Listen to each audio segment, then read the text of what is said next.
certified flop. Pelikula ng aktor tinanggal sa sinehan. Talagang kumain ng alikabok sa takilya ang pelikulang pinagbibidahan ng kapuso actor-director na si Sian Lim na pinamagatang Playtime na under ng GMA Pictures at Viva Film. Kumakalat ngayon sa ilang mga social media platforms at ilang mga entertainment news sites ang balitang tuluyan ng tinanggal sa sinehan ang pelikulang pinagbibidahan ni Sian Lim. Ilang araw matapos itong ipalabas dahil wala na talagang nanunood. Nasasayang lamang umano ang oras na ibinibigay sa pelikula kaya naman pinalitan na ito ng pelikula ng ibang bansa na pinamagatang Inside Out 2 na blockbuster worldwide. Naging certified flop movie ang Playtime ni na Sian Lim at ilang sinehan na rin ang nag-pull out sa mga sinehan dahil ilang araw nang walang nanunood at nalulugi lamang sila sa pagpapalabas nito. Kaagad namang pinalitan ng mga sinehan sa pelikulang Inside Out 2 ang dating oras ng Playtime na sa kabila ng mga naglabasang online leaks ay hindi hamak na mas marami pa rin ang nanunood kaysa sa pelikulkang Playtime.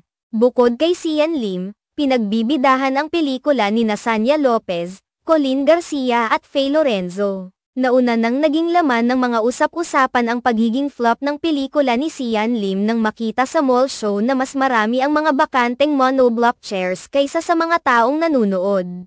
May mga nakita pang, tila mga nakiupo lamang sa monoblock chair para makapagpahinga subalit, wala namang interes sa mga pagkanta-kanta ni Sian Lim sa harap. Hindi rin naiwasan ng ilang mga netizens na pagkakumparahin ang mall show ni Sian Lim sa mga nagdaang mall shows ni Kim Chiu. Ayon sa ilang mga netizens, nasa kabila ng pananahimik ni Kim Chiu sa naging isyu nila ni Sian Lim ay ito pa rin ang binibigyan ng simpatsya ng maraming tao. Matatandaan na sa ilang mga interviews ni Sian Lim ay pilit niyang ipinapalabas na si Kim Chiu talaga ang dapat na batikyusin sa nangyaring hiwalayan nilang dalawa.